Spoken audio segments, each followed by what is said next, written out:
मुख्यमंत्र्यांचा गिरीश महाजनांवर आशीर्वाद. मुख्यमंत्र्यांचा आशीर्वाद काढला तर महाजन कुठेच नसतील. एकनाथ खडसेंचा गिरीश महाजनांवर गंभीर आरोप.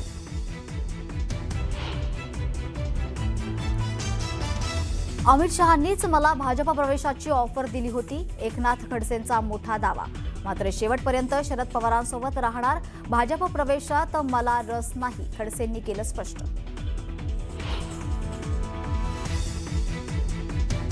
एकनाथ खडसे मुख्यमंत्रीपदाच्या शर्यतीत होते तर खडसेंची थेट दिल्लीसोबत हॉटलाईन. आपण किरकोळ लोक, खडसेंनी केलेल्या गौप्यस्फोटानंतर महाजनांचा खडसेंना टोला.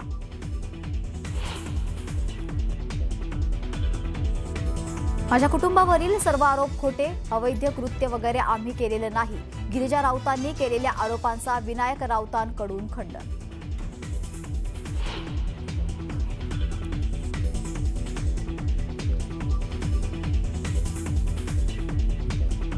गिरिजा राऊत 3 वर्षापासून मुलासोबत राहत नव्हती तर कोट्यावधींचं घर आणि दरमहा 5 लाखांसह 12 कोटींची मागणी केली होती. विनायक राऊतांचा गंभीर आरोप.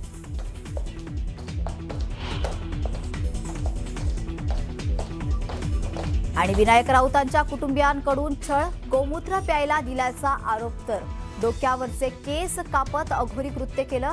विनायक राऊतांच्या आरोपानंतर गिरिजा राऊतांचं प्रत्युत्तर.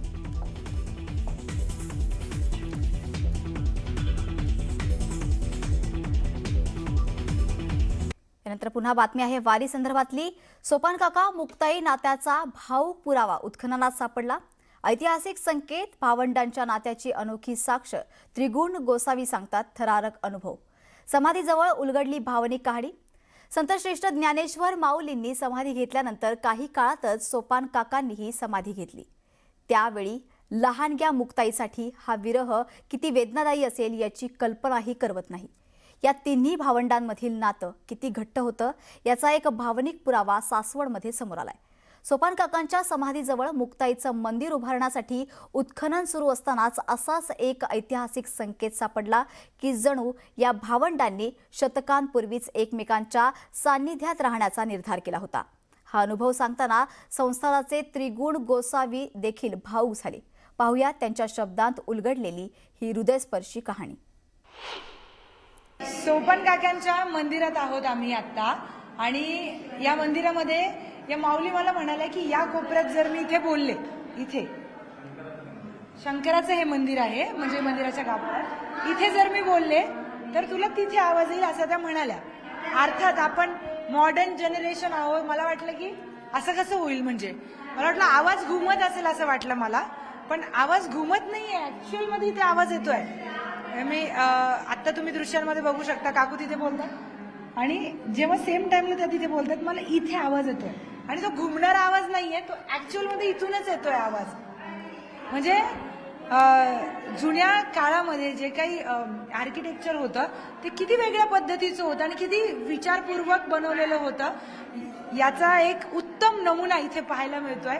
म्हणजे स्थापत्य कला जी आधीच्या याच्यातली होती ती कशा पद्धतीची होती आणि किती अभूतपूर्व ही कला आहे. म्हणजे आता असं सगळं करायचं म्हटल्यावर टेक्नॉलॉजीचा वापर करायला लागेल, पण तेव्हा कित्येक वर्षांपूर्वी कुठली टेक्नॉलॉजी नव्हती, काही नव्हतं, तरी पण हे सगळं अशा पद्धतीचं त्यांना करता आलं. हे खरंच खूप कौतुकास्पद आहे आणि विचार करायला लावणार आहे. माझ्यासोबत याच माऊली होत्या, त्यांनीच म्हटलंय इकडे या कोपऱ्यामध्ये.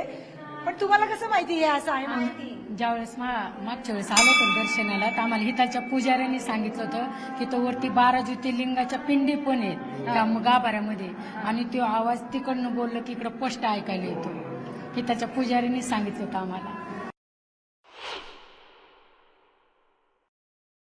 दैव तोर कोटी आले ज्ञानेश्वर विठ्ठल पंताचे दैव तोर कोटी आले ज्ञानेश्वर संसार केला पोती पोती कोटी आले निवृत्ती विठ्ठल पंताचे दैव तोर कोटी आले ज्ञानेश्वर विठ्ठल पंताचे दैव थोर कोटी आले ज्ञानेश्वर संसार केला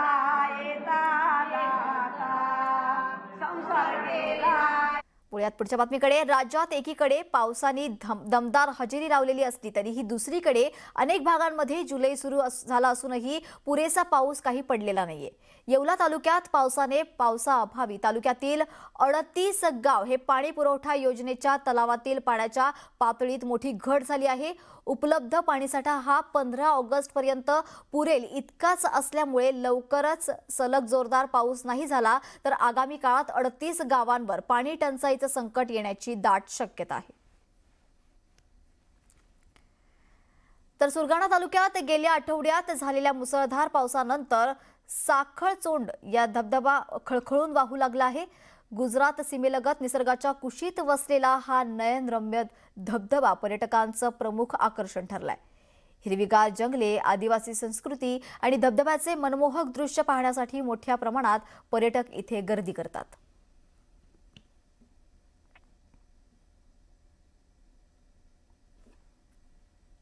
ब्रेकनंतर स्वागत. बातमी आहे हिंगोलीतून. हिंगोलीच्या सेनगाव तालुक्यातील वरुड समंद इथल्या शेतकऱ्याने शेतात पेरलेलं सोयाबीनचं बियाणं उगवलं नसल्यानं शेतकरी अडचणीत सापडलाय.